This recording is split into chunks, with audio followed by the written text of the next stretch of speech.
Well, firstly, congrats on 100-foot wave. Thanks. It's not really it's Garrett's thing. It's like, it's his. It's a huge thing, and you're a huge part of it. So, Oh, cool. Thank you. Yeah, it's kind of funny because it's not out. It's not out in the UK, so it's. So are they just waiting to release it, or how does that work? I don't know. I don't know. I was sort of like I was literally like watching the episodes as they dropped. So in the States. So I was sort of, I didn't know how much I was going to be in it, how much was involved. Like Garrett's been working on the project for so long, and he just getting it onto such a big platform like that is just, it's insane on his part. So how are you able to watch them as they drop if it's not available there? I've been getting sent links.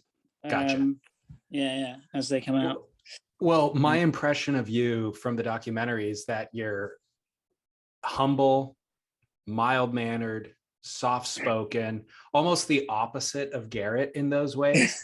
And so it's so on brand for me to say congrats on the doc, and for you to go, I had nothing to do with that. That's not my thing. I'm not involved in that. When you're like in every single episode for 20 minutes an episode, basically. Yeah, no, well, I don't know. But yeah, thanks. It's stoked to be part of it. I'm just, I'm stoked that there's people. It's been had, like, I've had a lot of messages and sort of people saying they're digging it, and it's kind of, it's always a worry, isn't it, when stuff is going surfing wise is going on the mainstream. Like, is it ever going to be that good? Was it? What'd you think? Well, I think like from what I've seen of it, and no one likes watching themselves on TV. Yeah. But I was like,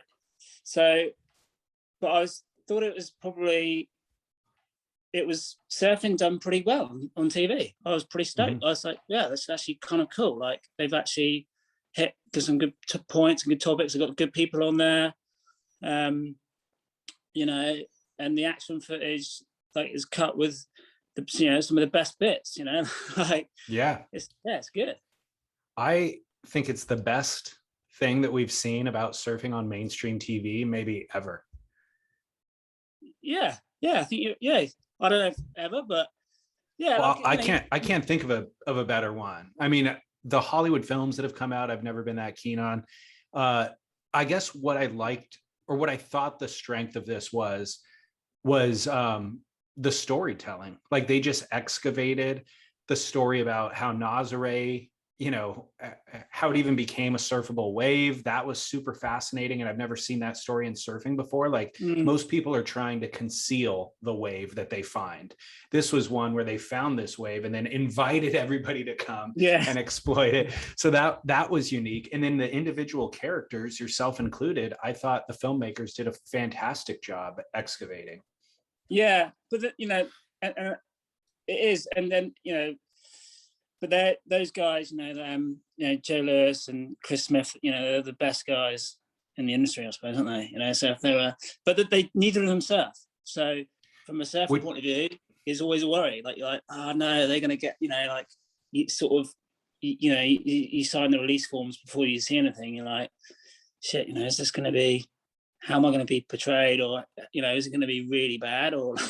I mean? It's always, I think if it's almost a benefit if they don't surf, if it's a documentary. If they don't surf and they're trying to make a scripted Hollywood film, then that's a problem. But for this, it's almost better to have like somebody who's just focused on storytelling. If they just know how to tell a story, that's what's important. And do you know what I thought was interesting is that you kind of forget, like, Garrett's still, I don't know how old Garrett's now, like 54 or 54 or something. But like, you think back and you just remember Garrett for like the stuff he's done at Nazare, and then like actually when you start watching it, it's like, whoa, like, he was so well established and accomplished before he even got to Nazare, right? Which I think a lot of people forget. Well, he's had an interesting career in that way. Yeah. I don't know that we even forgot it. I think that we were just not ever really paying attention during those years. You know, like the surf media, the 3 or 4, you know, magazines that existed at that time, for whatever reason, didn't acknowledge a lot of what he was doing through a lot of those years. No, I think, but Garrett was just, you know, which is why I kind of like, I love him so much. You know, he's like, he doesn't really, he's doing this thing, he doesn't really care. You know, like, Right. I think that's what it took someone like Garrett to go to Nazare and do it regardless, because I think a lot of other, you know, like I think it says in the documentary, you know, like they had reached out to other surfers. Yeah. You know, and even in those first couple of years where like the surf media was sort of, you know, not dissing it, but not really giving it its props, you know, like, yeah, like how gnarly it was. And most people would have like walked away, whereas Garrett, like, you know, kept going, you know, like he saw potential, he knew how big it can get and how gnarly it was, and kept going, you know. So it definitely does take someone like him to do, you know, to do that job, or do, you know, do what he did. So what's interesting about it is he was going to do that regardless of the surf industry's acknowledgement, but he also found out how to make a living outside of the surf industry. And so now, as the surf industry has imploded, and not just now, but like since 2008, really, you know, like phenomenal competitive and free surfers, Clay Marzos of the world, guys like that lost their sponsorships a decade ago. Garrett has all subverted all of that. And the magazines went away. Garrett subverted that. Like he's kind of created this thing to where he can exist outside the surf world. And now through HBO, even get more acknowledgement than the surf magazines could have ever given to Clay Marzo or any of those other surfers. Yeah. I think though, but as surfers, we're so involved in our little bubble. Like, totally. You know, for us, like surfing's like the biggest thing ever, but actually really it's not. Like no one really cares about it, you know, like, and I think that's the thing. Like, and Garrett saw that, you know, like, yeah, we're involved in this little bubble, but really actually, you know, like take a bigger look, and then there's so much more, you know, so much more opportunities outside of surfing, you know. There really are. So yeah. Well, one final thing about the documentary was I really liked seeing your parents in the doc. And the storyline for listeners who haven't watched it is kind of that your parents, or your dad probably specifically, didn't see surfing as a viable career path. So he wanted you to follow in his trade. Have they come around to the idea yet of professional surfing? Well, professional surfing isn't a viable career, is it? Let's face it. But no, it wasn't like my dad. My dad's was actually a policeman, but okay. His thing was like, he knew I was never going to become a policeman. That was blatantly obvious, but his thing is I needed to get a trade to like support myself. So, which I did. I you know, I ticked the box. You know, right. So. But do they still see surfing as an option, or is it just a temporary thing? I don't know, really. I still think, well, I think like for my dad, it's like, you know, well, as long as you got a trade, everything's all right. You know, you can fall back on your trade. You know, like so as long as, and I think that was always the thing. You know, like, yeah, you can, you know, do whatever you want, but as long as you got a trade, which I kind of get. You know, like it's nice to have a trade behind you. You know, or like some sort of, I don't know. Yeah. Just in case it all goes, you know, south. Totally.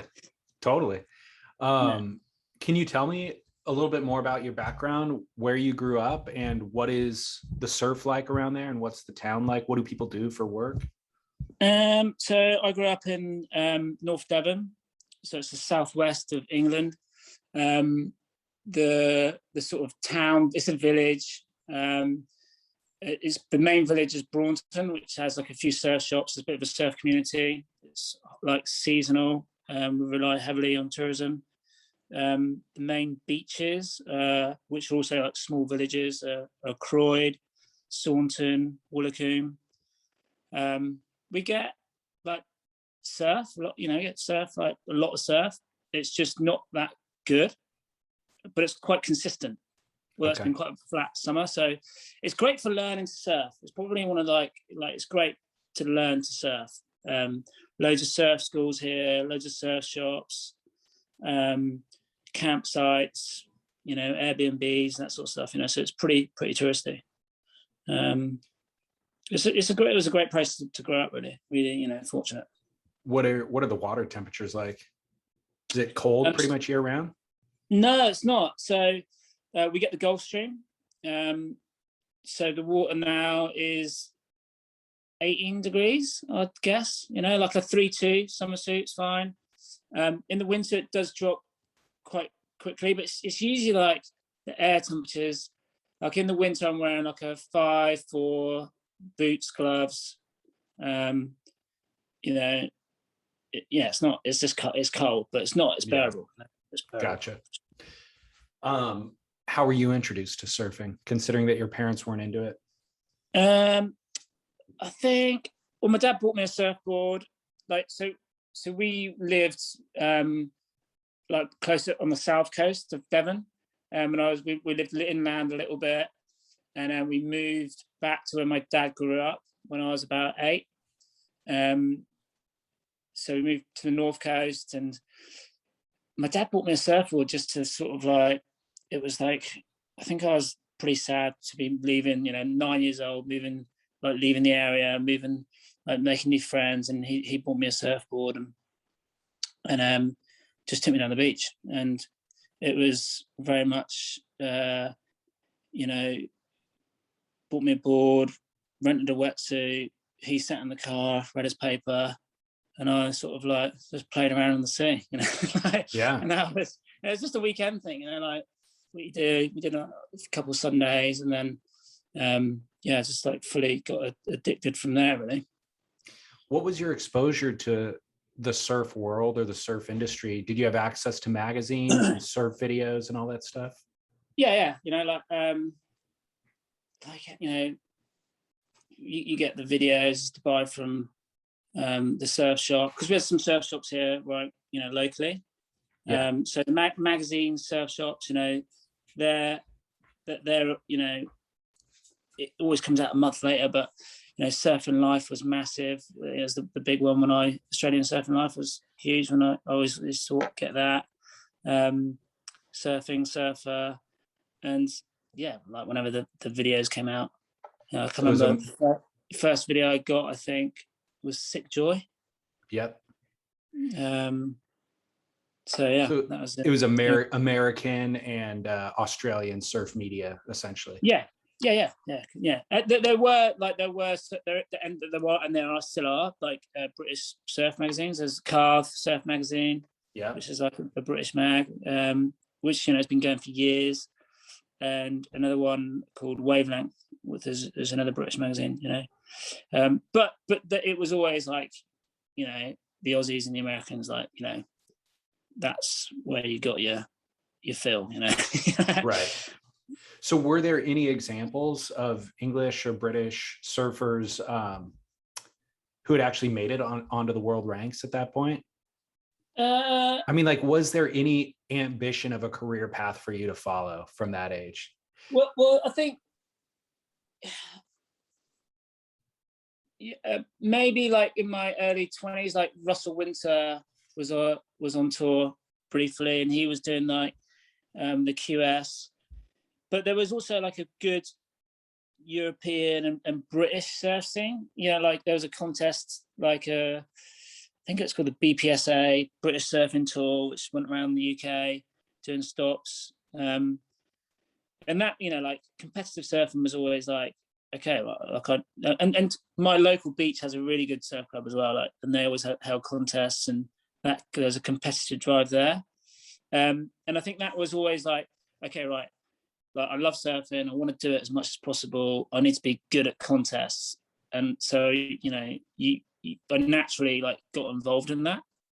Not that I did any ever good. Like, I didn't ever do any good. Like, I think I, you know, a couple of heats maybe, but it was more just the banter and the good, you know, you go, it's just good banter and hanging out, watching everyone surf, and more of a social, really. But yeah.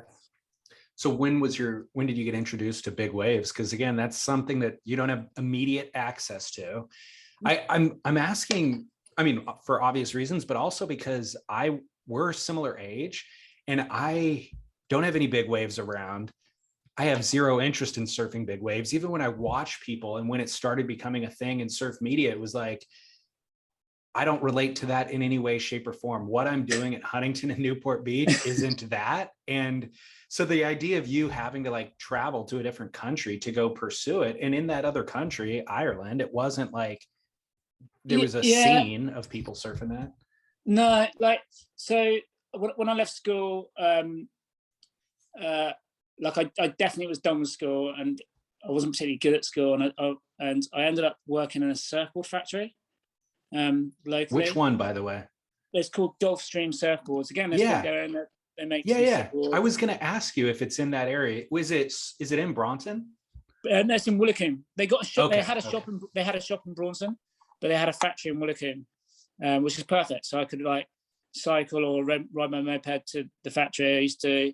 I did everything there really, like from sweeping the floor, ding repairs, and then started What's it? grass and surfboards. What's And his name? Is his name Julian? Jules, yeah, Julian Matthews. Jules. Right. Okay. Yeah, I met him. I visited that shop. Geez, I don't know when that was, 2017, maybe. no And way.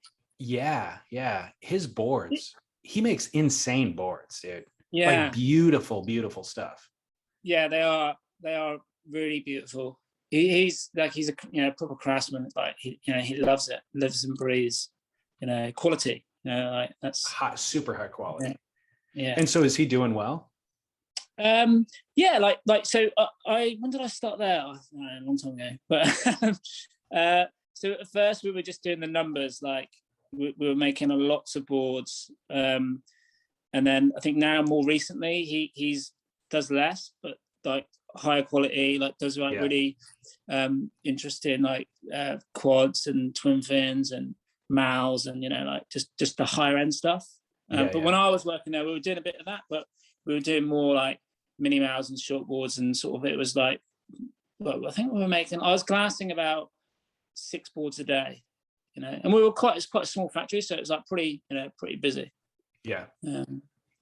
But the great thing about working in the surfboard factory was that it was obviously seasonal, pretty seasonal. So and there was no time schedule. So like any surfer dreams of having, it's like if the waves were good, the day was based around low tide.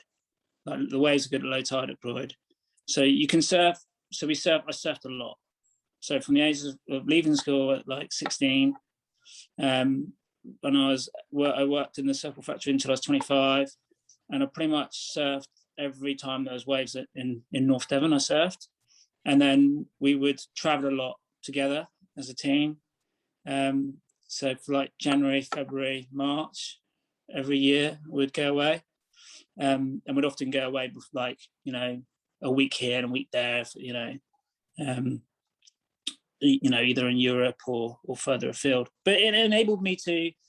I think I did like my time I was 20. I'd done a couple winters in Hawaii, and Okay. and I'd done like been a West Oz once, and I think that's where I sort of really got my like.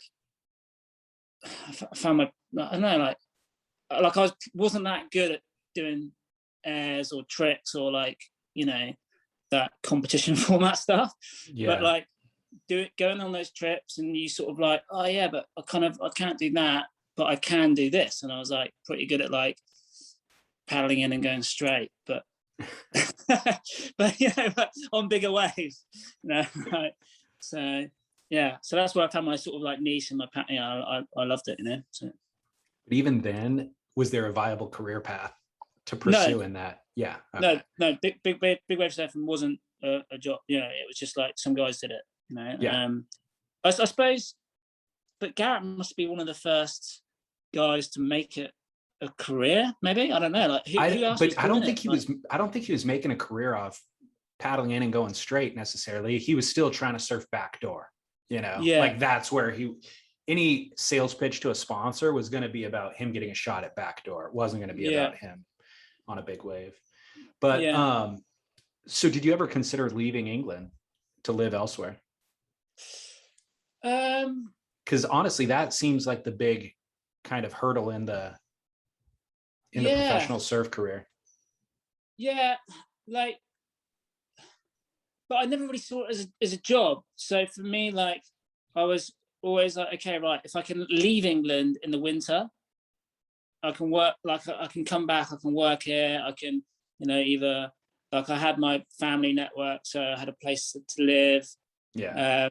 or, base, and support network. And as long as I could leave in the winter, then like, it's, you don't feel too trapped. Right. And you can get yourself, and there is, like, it's kind of, like, although the waves aren't world class, like, you can surf and you can train here, so I didn't think, so yeah, I never really thought about leaving all the time. And even now, like I could easily, I could, live anywhere. I could move to Portugal, but I kind of like England, like, Yeah. it's good for a bit, not all the time. Yeah. Like, but, like, it's nice to be here. I've had a really fun summer, and the waves have been kind of small, but it's been great weather. I've been foiling those and paddling, and it's well, if you've been to Braunton yourself, like, you Yep. must know, how it's a nice place to hang out. Like, It is. Yeah, that's kind of how I feel about Southern California too. It's like, I don't want to be here year round. And if I could travel throughout the year, that at least quells my desire for that kind of adventure. But it's so dang convenient. Like, yeah, if I'm here, I have access to everything, and the weather's amazing. Every type of grocery store, every type of restaurant. And that's just convenient. It's kind of like I've yeah. become accustomed to it. And if you think about it, like, England, like, for me, especially now, like, it's, although there's no big waves, or, like, in England, it's in the middle. Like, it's a good hub. Like, it's quick to get to Ireland, it's quick to fly to Portugal. I can fly to Madeira, I can go to the Azores, I can, there's quick access to, if I want to go further afield. So it's actually quite a good place to be based. Totally. And there is good waves. Like, if I wanted to, like, this next week, I'm just looking at the chart. It's probably the first sort of swell we've had of the autumn, and it looks like there'll be amazing waves in Scotland. There's going to be some fun waves here at home. Yeah, there is. I don't want to diss it too much. So for trips like that next week, do you bring a filmer? Do you plan on documenting any of that, or how does it work nowadays? I wouldn't, like. Well, it depends. Well, funny enough, obviously we're shooting for season 2 of the 100-foot Wave, aren't we? So it's been given in season 2. So I didn't know that. Yeah, no. So yeah, it's been given a season 2. So we will be filming at points, but usually, no, I just go surf. Like, just go surf. Can you tell me about the early days at Mulletmore? And I mean, it just looks so ominous and treacherous that it's almost hard to imagine going there. And if there isn't already a crew kind of showing you the ropes, I can't imagine paddling out there. Yeah. It was like, again, I think it was a time where I think I was really fortunate to be in that time, and I didn't sort of realize what potential the wave had. So Al Meni, who obviously is in the documentary, I did a trip with him to Madeira to surf Jardim de Mar. We were there for a month, and the waves were pretty average. And it was in that trip that he was like, okay, right, like, Ireland's waves are way, way better than Madeira. Like, we like, I don't know what we're doing, So we had that conversation, and when we got back, he said, I'll phone you basically as soon as the next chart looks good. I'll phone you and you can come over. And within like a week of being back in the UK, he phoned and I headed over. And yeah, it was like that. There was like a guy called Richie Fitzgerald who owns a surf shop in Bundoran, and a guy called Gabe Davis had towed it a bit before with actually the Malloy brothers, I think. Yeah. So they'd surfed it a bit before, but we, and it was like, so it was already like a spot, like people have been surfing it. But when we were there, it was just like there's no one about. It's cold. I think we paddled it a couple of times first, but we were paddling it on a higher tide. Like now, when the guys surf it, there's a period at like a low tide where you can just like paddle in just before it goes absolutely square on the slab, and get crazy runners. And when it's really big, you can tow it. So it's a kind of a low tide spot. But at that then, like, I didn't want to go near it at low tide. It looked like death.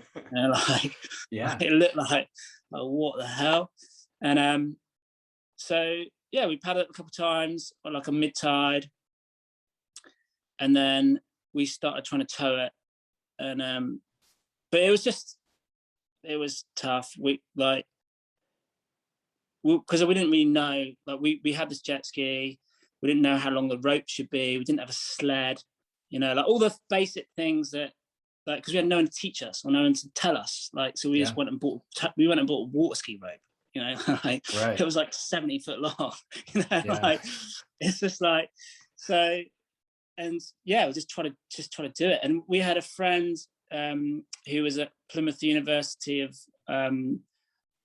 like arts and and he was in film, was studying film, and he was sort of documenting it as we were doing it, and we were sort of just making it all up. And we had some horrific like situations. Like I can't believe, like now, like looking back, it's like loose. Like I can't believe we got away with some of the stuff. Like The one that they show in the documentary about the jet ski going over the falls, was that the gnarliest? That was definitely, yeah, that was up there with the gnarliest. But we, like we'd done, and that was a bad day, and I'll tell you what, like that, it was absolutely pumping, like that whole bay. There's so many good waves in Ireland, and yeah, it was pumping that day, and there's no one about, like, whereas it's not like that anymore. Like when Ireland's good now, like it's busy. Really? Yeah. Well, like, yeah, in comparison, I suppose. Right. But yeah, that was a bad day, and that's like looking back, it's just inexperience on my part. Totally. and just making it up and not really knowing what I was doing. And well, how else do you learn? I mean, one of the things that I was amazed by too is you said in the 100-foot wave that you and Al would watch videos on YouTube to learn how to tow surf. And that just blows my mind, because it's not like they're tutorial videos on YouTube. It's just maybe you catch a glimpse of the way that somebody does something, Yeah. But I suppose it's just getting, and it is, and I think that's the thing that that was like, it took me like, back in those days, Al used to get me some really good waves, like, and it was always me. I think I was quite slow on the uptake of actually trying to learn to drive the ski, obviously, hence okay. So it's must have been kind of frustrating for him, because I never really, it's actually harder towing, like driving the ski, than people think, like, for sure, to get, like, especially when it's, trying to position yourself, and and so, and you're not, when you haven't got the right length ropes, and the rescue, you haven't got a sled, so it's hard to rescue, and all that sort of stuff. It's just like, and there's no one else there. No one else was there with us. So when you have like a second ski or a second team, you can almost like line up off each other. Yeah. Like someone's in the spot, and we never really had that. Not in those first few years, So. Well, yeah, that Mulletmore, I'm amazed, or just also glad that you guys have footage of some of that stuff. Like, to catch that one wipeout with the ski going over, it's like, man, that's such a treacherous moment.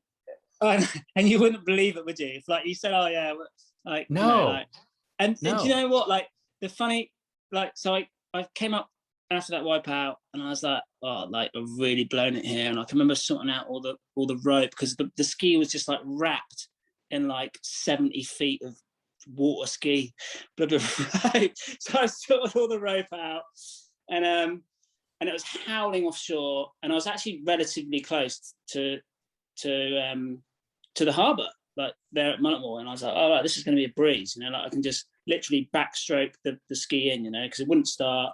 So I sorted all the rope out, started backstroking, and then and I can remember like stopping after like 10 minutes and turning around, and I was like probably like half a mile out to sea, and I was just like, oh, like, this isn't going to go well. Carried on backstroking, and in like another 5 minutes, I was about a mile out to sea. I was like, oh, like, you know, and then I was like turning around. I was thinking, well, where can I go from here with the wind? But the only, like, the way the bay is, like if I was going to go with the wind, I would have been in America. You know, it's like, it was like that sort of thing. And the helicopter, someone called the helicopter. The helicopter came, and the guy winched down, and he was like, do you, you know, you're going to get on? And I was like, well, can we take a ski? He's like, no, we can't take a ski, and there's no boats in the area. The ski's gone. We're gonna have to just like, you have to leave the ski. And I said, well, I'm not leaving the ski. And he's like, okay, no worries. And then he just winched up, and they flew off. And I was just like, and I was like, okay. I was like, shit, that could have been like, you know. Then I was like, that was a really bad idea. I started panicking. Then I was thinking, oh no, like I've sent them away. And then they came back about 10 minutes later, 5 minutes later.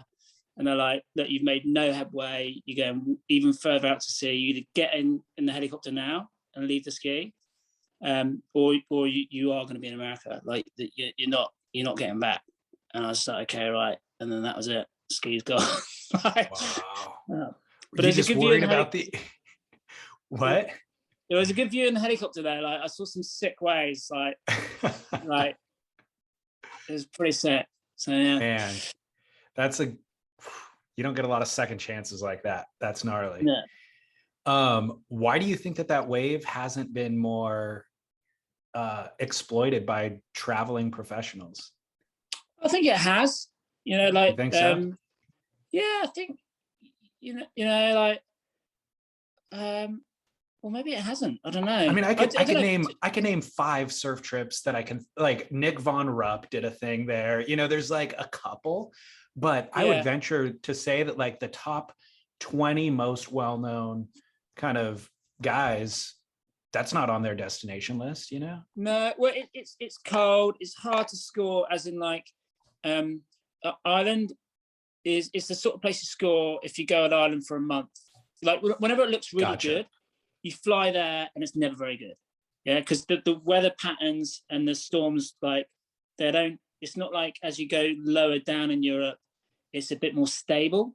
You know, like, so it's easier to predict, and you know, and still even in Portugal, like, the winds can be, you know, they change a lot.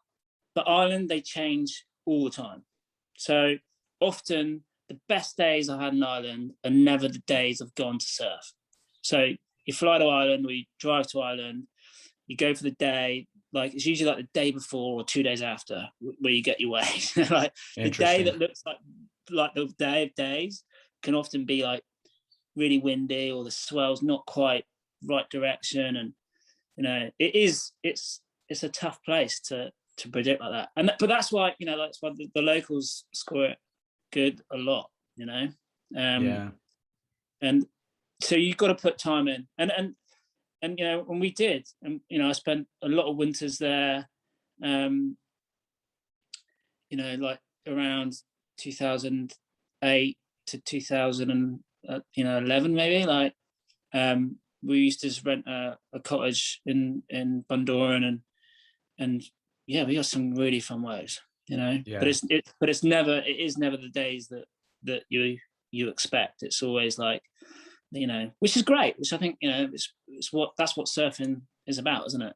It's not always about like reading the forecast and just flying in for a day and flying. That's what 100% of surf travel was like up until 15 and 20 years ago. You would go somewhere for a month, camp out, and just kind of pick the eyes out of it. And so now, obviously, I think you're right. For Nathan Florence, let's say, it's like a very targeted strike, and there's a 48-hour window that he's going to get it at, and then he's going to bail and do it again somewhere else. Yeah. You know, So you have got, exactly. Like with Kai and stuff like that, and those are the top big wave guys, you know, like, yeah, it's going to be a tough one for them to and it's cold, so like Yeah. it's probably not, not on the top of their wish list. That's true, but it's so the visuals are so stunning that, I mean, for their YouTube channels, it would be amazing. Yeah, and I would love to see those guys there on the best days and see how they approach it. Like all you got to do is just like look at that wave that Conor Maguire got last year, like last October. How ridiculously big and ridiculously hollow that thing is. Yeah. Conor's one of the top guys, local guys out there, and but yeah, it is one.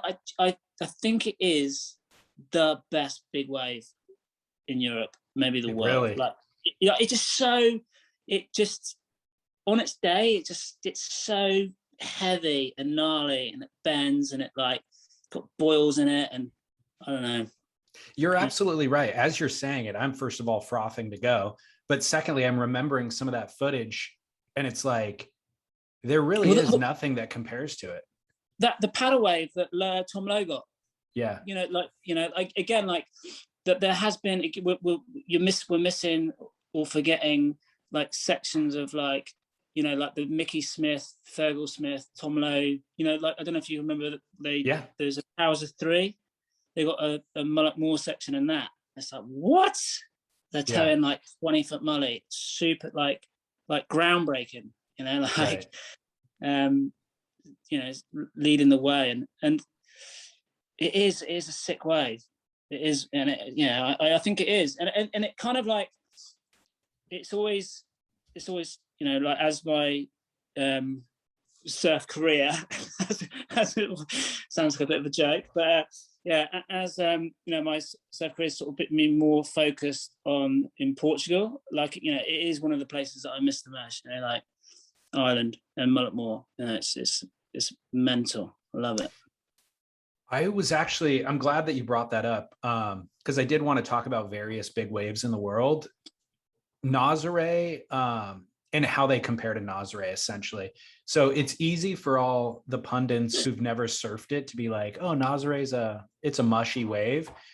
There's parts of it look easier, right? Like if I was going to get towed into a wave with no experience, maybe Nazare would be kind of the easiest option. I could stay out on the shoulder. Yeah. It looks easier in certain ways, but it looks harder in certain ways as well. Because as with any kind of softer wave where there's flat spots, there's going to be spots that aren't projecting you forward, and then maybe there's whitewash that comes down, and so you can't quite get around it. What are your thoughts? Can you speak to the quality of it as a wave, just as a wave, and how does it compare to, I mean, is it gnarlier to you than other waves? Like as a surfer, like and I'm thinking about quality. So as as a surfer, we're thinking about, okay, right, you think about barrels, really, don't you? Like, can I get barreled? And there are days in Nazare where you can get barreled, but it's few and far between. And it's super gnarly, like because it flares, and it and then they clamp, like it flares open and then it just like clamps shut. So they're hard. It's hard to get barreled at that. And so like I think there's so many better big waves, which just in Europe, but and it's bumpy and it's hard and it's tough. It is tough to surf, and it's tough to surf good, but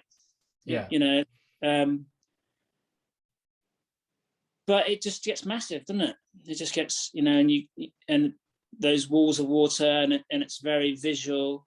So I kind of think that as a surfer, like it doesn't really like stoke me out like massively, but it's a great place to train. Yeah. So not only just like surfing, but fitness and driving the ski. So I think it's really important for me for my training. And it's created a career for me. It's created a career for me, And you without a doubt, like you can argue all you want about how you measure a wave, which still no one really knows, but like it is without doubt the biggest wave in the world, isn't it? It's got to be, isn't it? Like but the amount of water in those waves is just, and how fast they move. It's nuts. Yeah. But I think I'd trade like a 50-foot. I'd trade any day of the week. I'd trade like 40-50-foot Nazare for like 15-20-foot Mulletmore. You know, I always want to go Mulletmore. Yeah, oh yeah, because it's just like, that's, you know, like coming off the bottom of Mulletmore and trying to get in the barrel and seeing, like, it's just like, yeah. Yeah, it feels scarier too. Even the 15-20-foot wave out there feels scarier to me than the 60-footer at Nazare. Yeah, but that's until you're actually, like, I think the scary thing about, like, you pull out of a wave at Mulletmore and you're in the channel and it's all good. Yeah. You put out a wave of your life in at Nazare, and there could be like a swinging peak, you know, like, maybe not as big but thicker and going sideways across, which completely can, you know, kill you. And then you got to get on the back of a jet ski, and you got to put your, you know, all your trust and your hope that the person driving the jet ski can get you back out again, you know. And I don't know, like, the whole Nazare experience can be petrifying. Yeah. It feels like the energy out there is all dispersed kind of around, whereas Mullaghmore, it's focused onto the reef. Yeah, exactly. And that's to do with, obviously, so Nazare, it's all about the swell direction. And then when it comes in from that, like, northwest, you get that refraction, and it starts like getting those big crazy teepees and the cross wedges, and that's when, like, you get the really, really big peaks. Right. But then that's also when it's like the most gnarliest, you know, like, and driving ski is just like, you know, I can't explain how gnarly that is there. It's just, it's petrifying. You know? Well, it's obviously gnarly. You broke your back out there in 2017, right? Yeah. Can you tell me about that experience? I just, you know what? Like, I kind of cooked it, really. Oh, okay. Well, that was actually going to be part of my question, was, in hindsight, was it avoidable, or what would you have done differently in that moment? So I've been, that summer, I've been in West Oz, and I'd surfed the right and the left down there. And I don't know, I was just like, I was in like sort of slab mode, and when that wave came through, when I checked the waves that morning, I saw some crazy left-hand barrels. And then when I got towed into that wave, I was like, okay, well, this is a barrel. And I just went straight and I faded and went straight to the bottom. Yeah.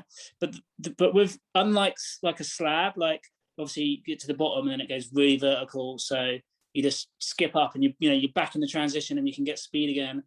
Like Nazare, the last third of the waves, like slopey, really slopey. So you kind of, it's hard to, like, you know, we're talking about how hard waves are to surf. Like, you know, like, I just was in the wrong third of the wave. You know, like, if I wanted to be back at barrel, I should have come super high and deep, and then come in like a different line. Whereas I went to the bottom and then tried to pull in. Yeah. Whereas, like, you know, but yeah, you learn the hard way, I suppose. So what happened? You know, I just like lost speed, and then the wave like hit this weird backwash.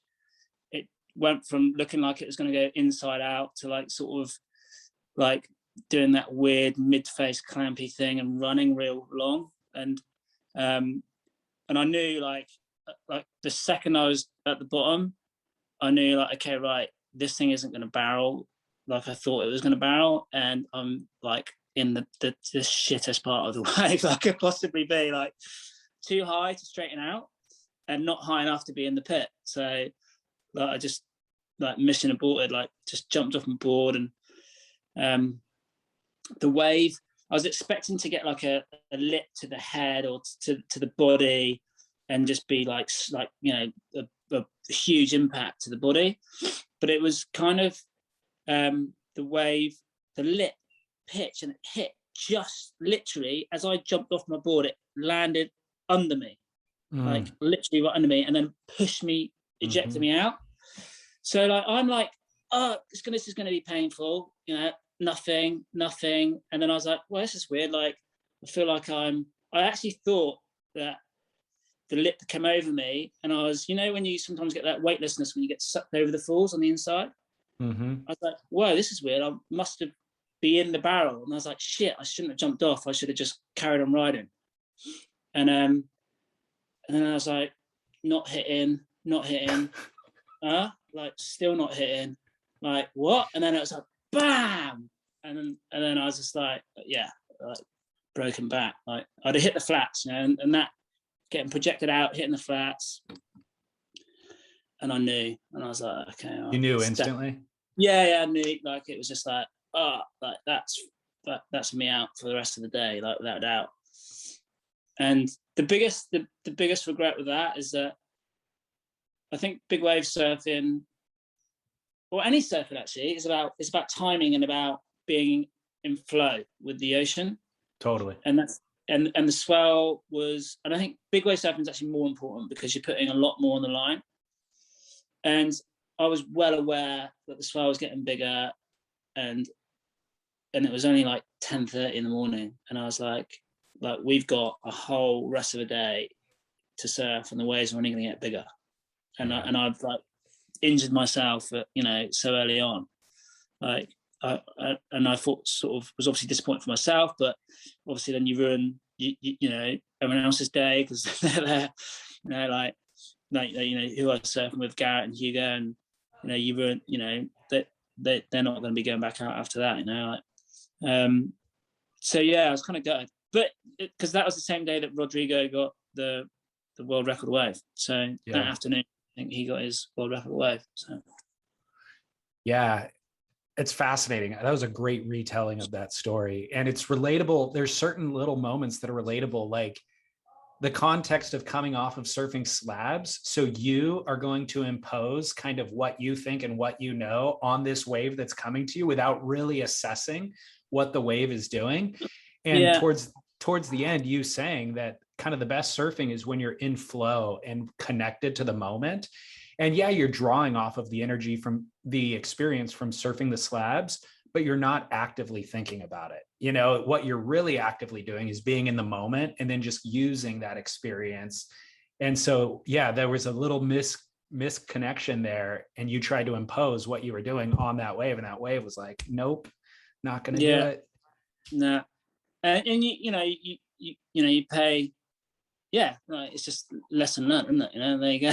Yeah. Brutal. Some lessons are more man. painful than others. So, yeah. Man. Let's talk about the quote unquote career. Yeah. How important is the concept of a big wave world tour to your career? And I know that we haven't really seen like a fully formed version, but do we need one? You know, does having a big wave world tour legitimize the sport? Would it increase your yearly income? Like, do sponsors care about that sort of thing? What are your thoughts on a big wave world tour? Such a good question. And I think so. I think it gives everyone something to aim for. And yeah, so I think you do kind of need one, but like how the hard thing about the big wave world tour is like, how do you really get on it?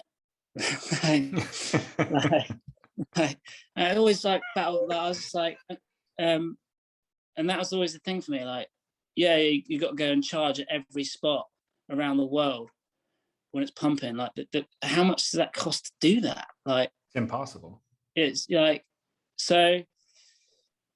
But I think it does push, like it definitely pushes surfing, and it motivates people, and it does, like, because the first thing that sponsors ask, or like a brand will ask, is, you know, like, oh, you know, even now, like, oh, so you're competing, and I'm like, no, well, there is no sort of competitions, or, you know, oh, well, no, you know, I don't know, but I think it is kind of good. Why has the WSL struggled to pull it off? I don't know if they've struggled. It's just like, have they really wanted to pull it off?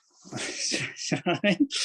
Like, you know, because it must have got.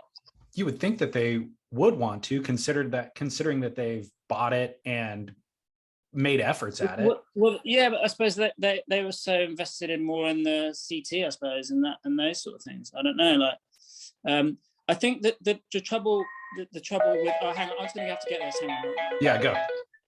No worries.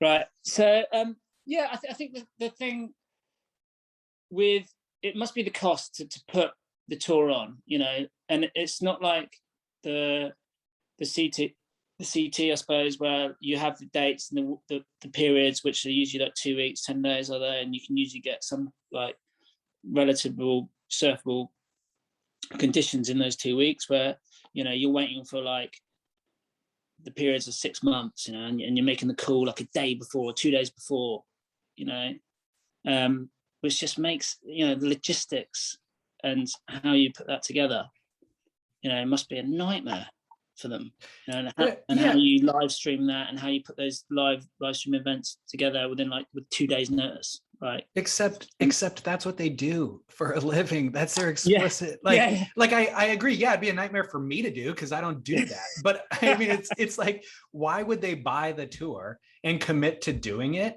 if they're not going to actually devote some resources to doing it effectively? And I know ultimately, I think you're totally right. They're trying to do too many things at one time. And you can't just take some of your CT staffers and be like, hey, also you're going to be focused on trying to make this event happen when the swell comes, because everybody's spread too thin. It's like you would really need to create a 5-10 year business plan and be like, we're going to hire these people full-time salaries that are going to commit their life to doing this thing correctly.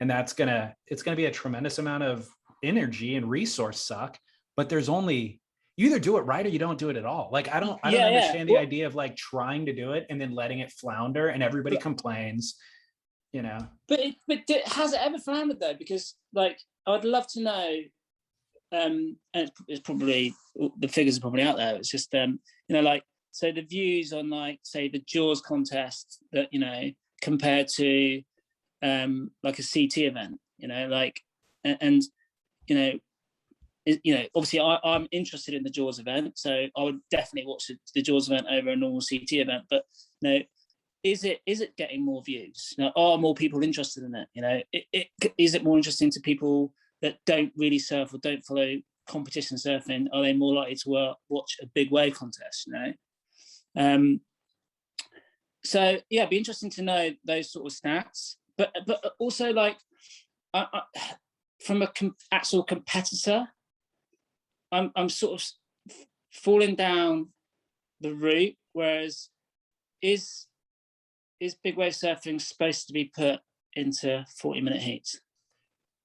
That was the heart of the question I was kind of getting at with do we need a big wave world tour? I feel like it's almost forcing. Yeah, I think it's forcing peg.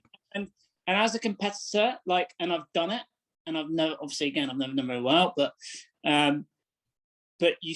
you're making, and even for the toe thing, you know, like, you know, like, are you forcing people to really make life or death decisions quickly and put an extra pressure on when there's not really any need? You know, like, and is it just an excuse for some car crash TV sort of stuff, you know, like, and get some views, you know? And so I'm kind of like, but don't get me wrong, like, if there's any big wave competition, like, obviously I want to do it because I want to compete and I want to be, you know, at the forefront of it, and I want to push myself, and I think it's a great way to promote the sport. But at the same time, I'm kind of in the back of my head like, is big wave surfing supposed to really be like this? You know, like in a heat for like 40 minutes, you know, like trying to get 2 waves in 40 minutes. Like I don't know, like you can spend, when the waves are big at Nazare, I can spend all day and only get 1 wave, you know, like, you know, why do I want to get 2 in an hour, you know, or 2 in 40 minutes? Like, so yeah, there's a lot of, and then you got to, it's tough. It's so tough. It really is. And the idea of creating a tour complicates it further, but I feel like there is probably a way to successfully do exhibition events. The Jaws, a couple of Jaws events, I think have been really successful. I think the Red Bull Cape Fear event, Oh, that was insane. Yeah. it's insane, you know, but it is more because of the way, the kind of way that wave breaks and how, close it is and how frequent and all that sort of stuff, you can get multiple waves in 1 hour or whatever the time allotment is. Yeah. But it depends on the format. Like, with the paddle, when they're doing, the Nazare paddle events, like getting 2 waves in an hour paddling is really tough. Totally. Really tough.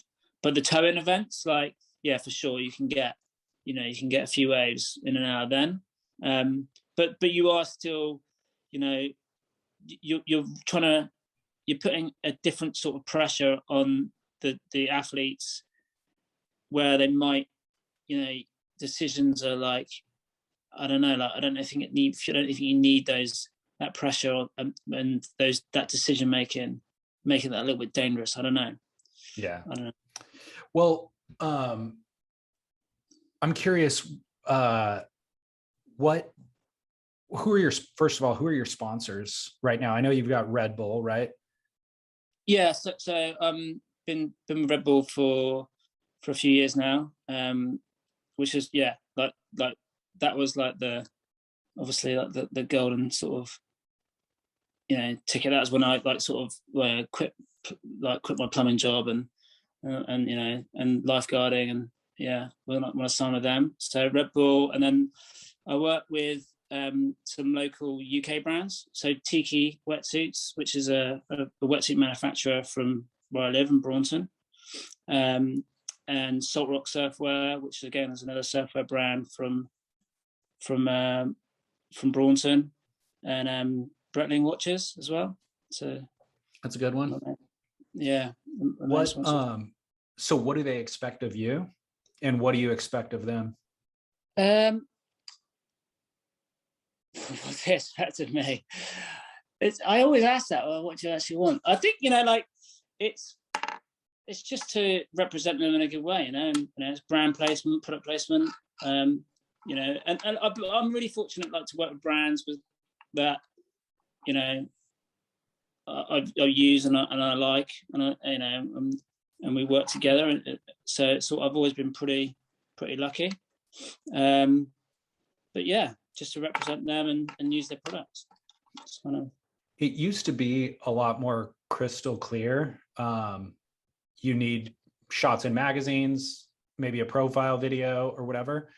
Well, and then there'd be bonuses if you get a world tour, whatever. But so what is it? Is it that clear now, or is it a little more vague? I suppose like if I was, like if my goal was like, okay, I want to make the world tour, like I think, that would be okay, right? So, but there is no competitions, and so for me, it's about being involved in projects, about, my mission, my goal, is always almost sort of telling, I want to surf that biggest wave of the year, I want to surf the biggest wave ever, that's what I sort of headline. And I have been like, again, sort of taken been lucky to be involved in amazing projects. So there's obviously the HBO 100-foot wave, but we've been filming another project for the last 5 years, called Savage Waters, which is another huge productions that I've been involved in. And that's been released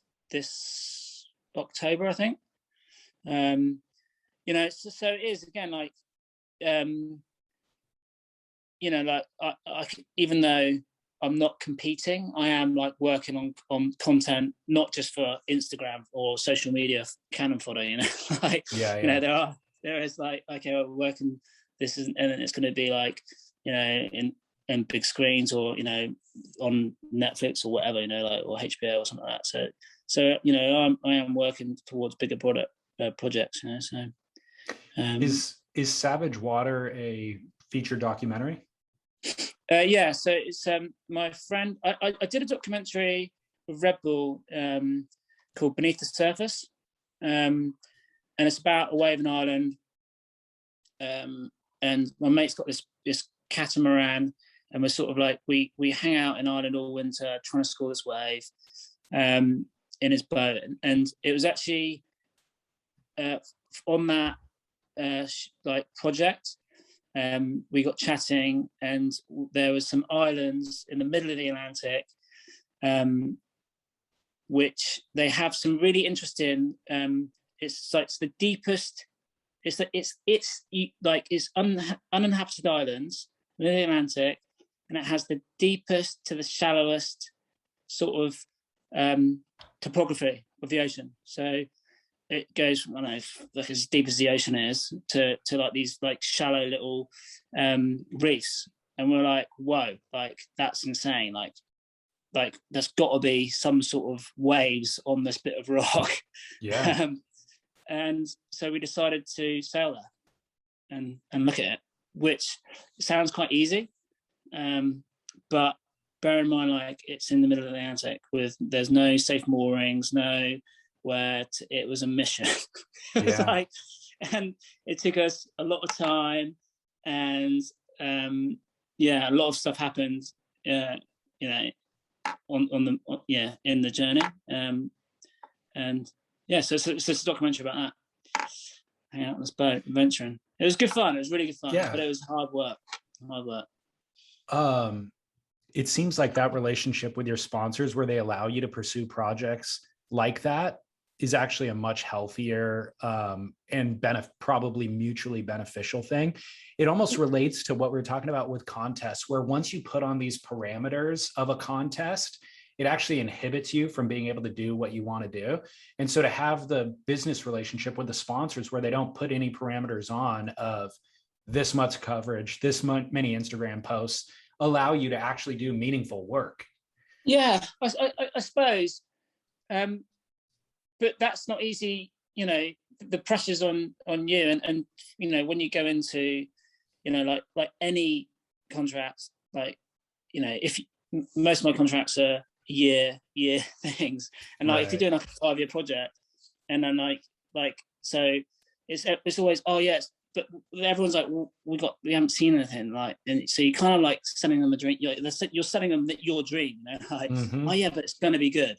Like, and so it is, it is a hard sell, and obviously, it's just your relationship and how you sort of work that, and you work with them, and I have been really fortunate, but Red Bull have been amazing for me, to like, through the injuries I've had.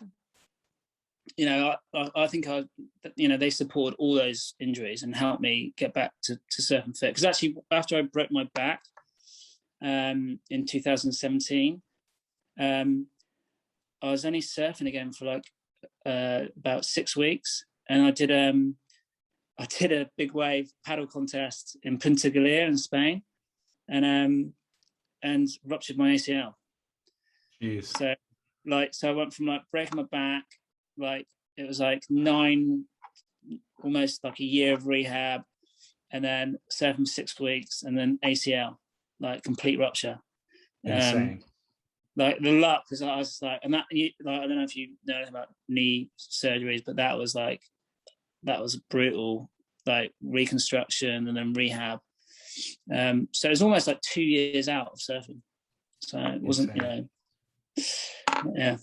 Well, yeah, that's awesome. Good for them to stand by you. I feel, definitely really, really fortunate. Do you feel, I mentioned at the beginning of this conversation, your kind of soft-spoken, gentle personality. Do you feel that that's hindered your career in any way?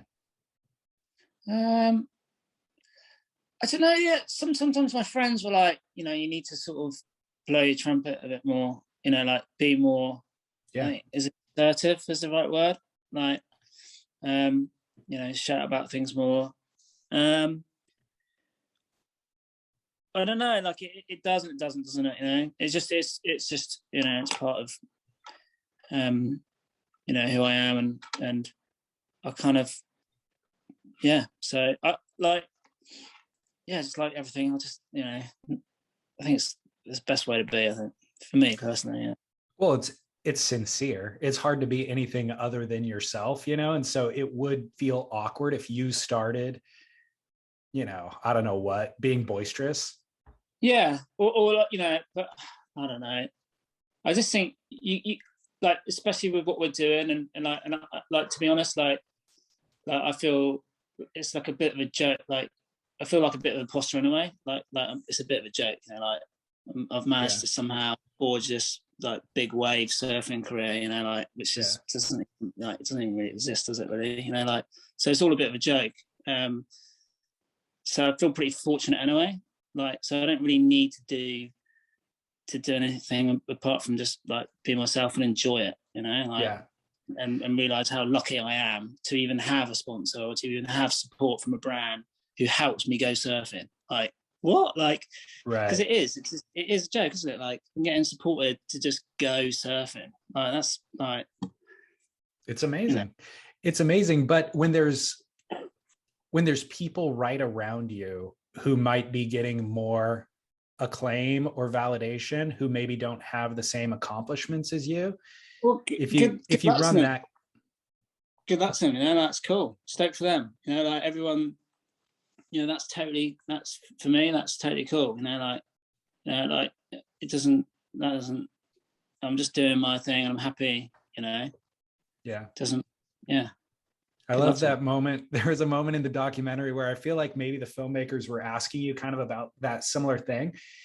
And you were at a restaurant, and the owners of the restaurant, or maybe they were just customers, they popped their head out and they're like, "Hey, we heard that big wave surfer's here, Garrett McNamara. Is he here?" And you're Yeah. sitting there being interviewed with cameras staring at you, and you're like, "No, Garrett just left." And they're like, darn it, we'll go look for him.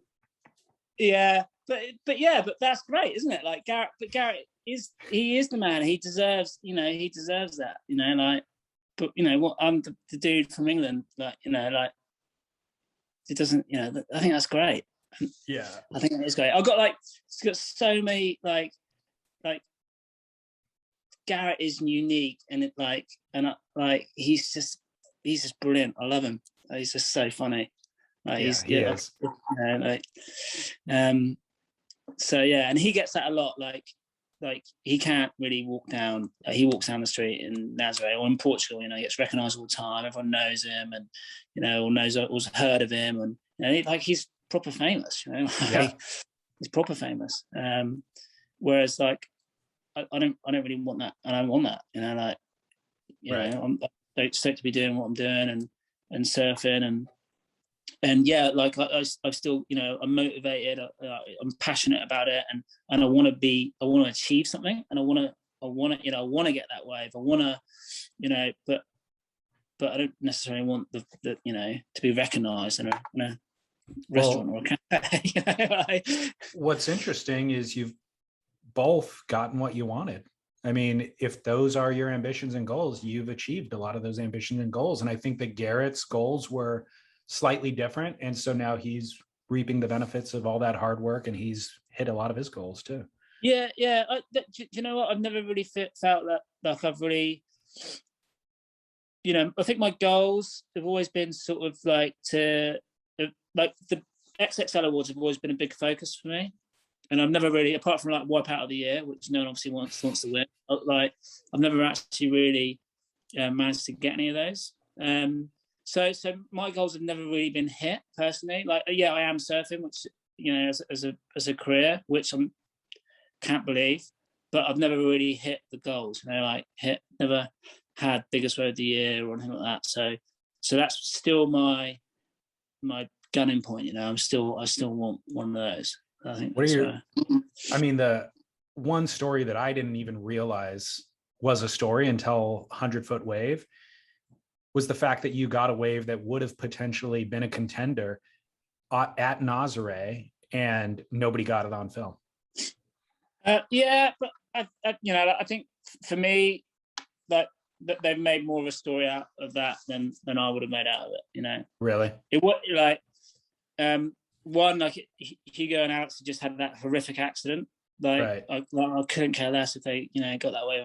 Like, you know, more concerned about my friends, and Yeah, like it probably was one of the bigger waves of the day, but like, you know, it wasn't the biggest day ever at Nazare, or wasn't the Gotcha. biggest day, you know, like it's like is what it is. Like so obviously I was a little bit disappointed, but I didn't care that much. Like, I Gotcha. was more concerned about Alex, you know, who at that time was unconscious in the shore break. You know, like, and Totally. I didn't even know that at the time. You know, I wouldn't even call that a wave. If I'd known that was going on, I wouldn't have even called that wave.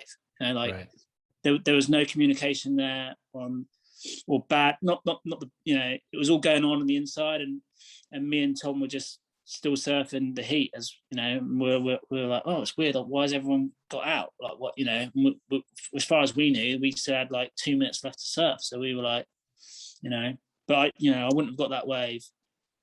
We wouldn't have even gone for that wave if I'd known what was going on the inside.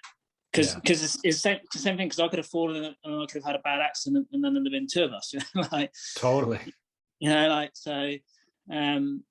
So yeah, and there's every year, every swell, there's always the next biggest wave. There's always going to be a bigger wave. You know, it's just news. It's Instagram fodder or whatever you want to put. You know, like it's, you know, it's the next claim. You know, so there'll always be bigger waves for sure. So let's talk about that. Are you 38? Well, no, 42. Oh, are you really? I thought you were born in 82.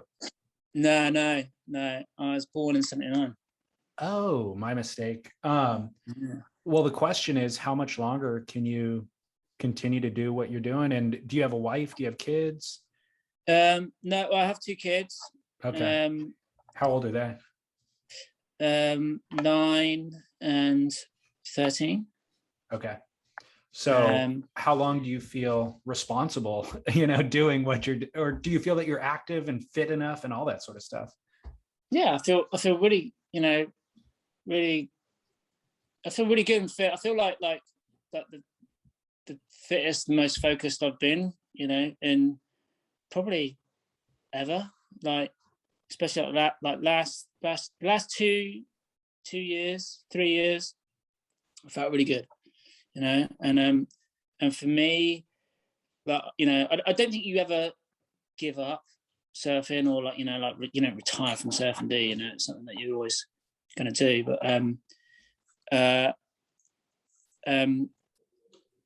But you know, I think I'll just go until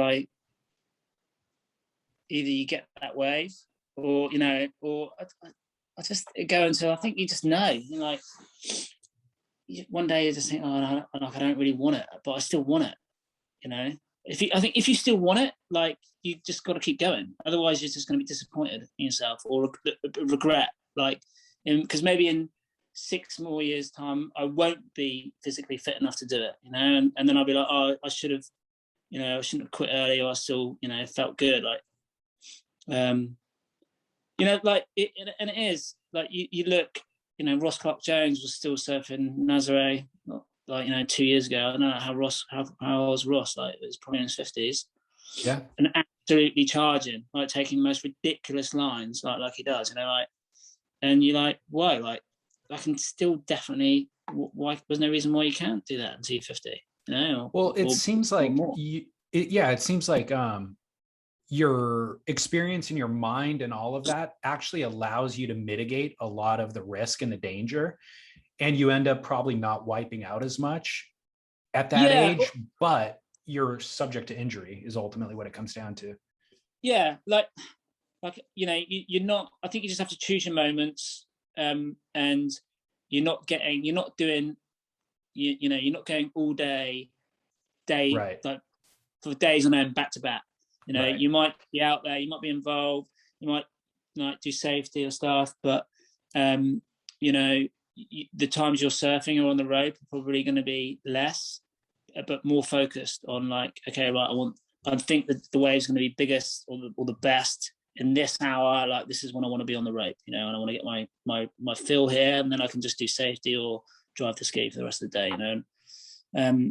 So yeah, you become more targeted, you know, more goal driven, like, or know what you want, rather than just surfing all day every day. Right. Yeah. What are you doing in terms of fitness and diet to extend your longevity? Like I train a lot, but it's all stuff I love. I cycle a lot. I swim. I do like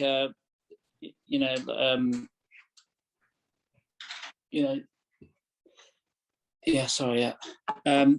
Yeah, I do like a weights programs, keep sort of strong and mobile. Like anyone now, like every like, again, that's like, 15 years ago, no one really sort of, did anyone train who surfed? I don't know. I don't know. I don't know, but now like everyone does that. Yeah. So yeah, but for me, fitness is fun. So I enjoy all that stuff and I like to keep fit. But I don't eat meat. I'm sort of vegetarian, straight vegan. I try not to eat too much cow product, How long have you been doing that? So more specifically, like I've never eaten that much meat, but I haven't eaten any meat for nearly a year, including fish. No fish, no. Got it. And I haven't been drinking milk for years, and but I do eat cheese and eggs. So yeah, I feel that does make you feel a little bit better, like, in what ways? What have you felt specifically? Less tired.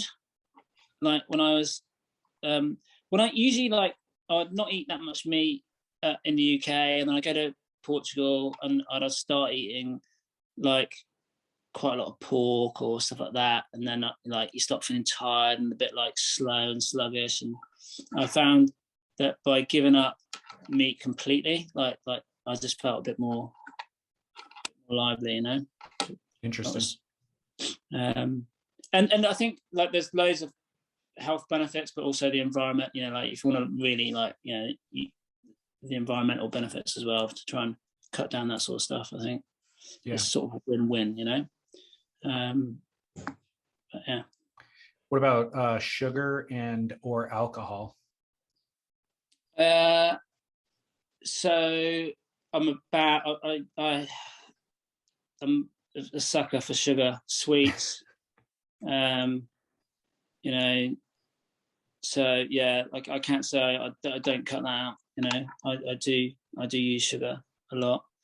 Alcohol, I can, like, I've gone through periods of my life where I've drunk like a lot, and then but the last 2-3 years I've barely drink at all, like almost never. Yeah.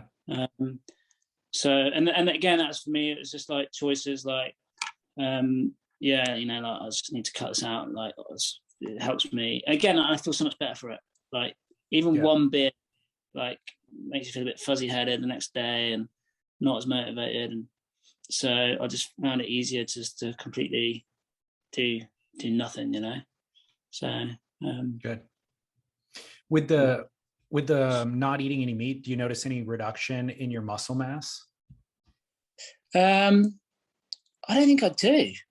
No, but I've never been like that. Like, I've never been that muscly anyway. So it's like, yeah, maybe not mass, but like just in terms of strength, do you feel? You're saying you feel more energy, but do you feel any less strength? Nah, like okay. What I want to do, like, and I think, like I can go pretty much, like I can be on the rope for, toe surfing or in the sea, being active all day if I need to be, and it's the same like for training, like when I'm on the bike, I can put some bigger, and it doesn't. Okay, good. Doesn't make any difference. Good. Do your kids have any interest in surfing, or what's their program? Yeah, no, like, it's funny. They both take it or leave it, Okay. Honey's like really sporty and loves really into swimming and surf life saving and but she'll take or leave surfing, and she can surf for sure, but It's just no real sort of passion to follow it. And Ace, who's younger, again, like he can surf, but it kind of like he's not that like he's not stoked by it, like I've just like this summer, like I've had him out on the ski, like wakeboarding a little bit, which he's shown a bit more interested in, and I've towed him into a few little waves at the local beachy. But again, like he'll take it or leave it, he's into football, he's into his Xbox, that's what he's into. So now that for the last decade at least, you've been really committed to big wave surfing.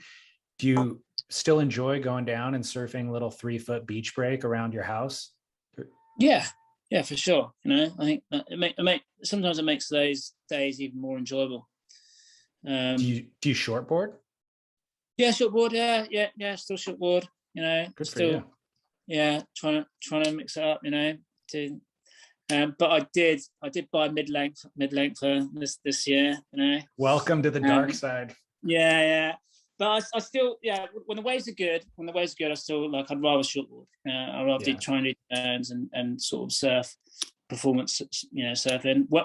When the waves are small and a bit weak, like I'm not going to grovel surf, which I probably would have done like all through my 30s. Like try to surf a shortboard, but really badly. I that's out the window now. Over that. So I ride a longboard or ride my mid-length, and when the waves are good, I ride a shortboard. Who do you get boards from? So a lot of my big wave tow boards are from Org, with the Dylan long bottom models, But I also get loads of boards from a guy called Rob Vaughan, who shapes in France. He's actually an English guy. He shapes in Hossegor. For Billabong. So they've been my main two sort of board sort of goes to. I've also had some really good Rusties as well over the years. And actually it's amazing.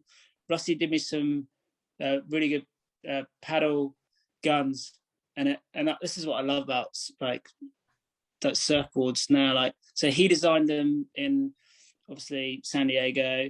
He sent the files to a factory in Newquay who shaped them, so he designed them, they print them out here, and then, so they're Rusties, shown by Rusty, but classed and made here in the UK. So yeah, that's incredible. Yeah. Awesome. Well, I'm glad that we got our time sorted out, because this was awesome. I appreciate it. Yeah, no, thank you. Thanks for the chat. That's good. Gladly. And I'm also thrilled to hear about the second season of 100-Foot Wave. Yeah, no, it should be good. Like, I'm excited, but like, I'm not like it. For me, it's just it doesn't change anything. Like it's like, yeah, it's going to be filmed, but it's just, again, it's just like going surfing and having fun. So, I'm glad that you have that outlook. My perspective on it is it changes everything.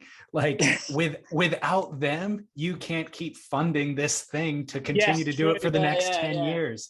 If they do this, then that means you can keep doing that for the next 10 years. Yes, you're totally right. And so well, hopefully there'll be like loads more seasons then, and then I can do this. Exactly. And then it'll be the 200-foot wave that you're chasing. Exactly. Well, yeah. Cool. Awesome. Well, thanks so much, Andrew. No, thank you. And it's great to chat. And I'll catch up soon. Sounds good. All right. Man.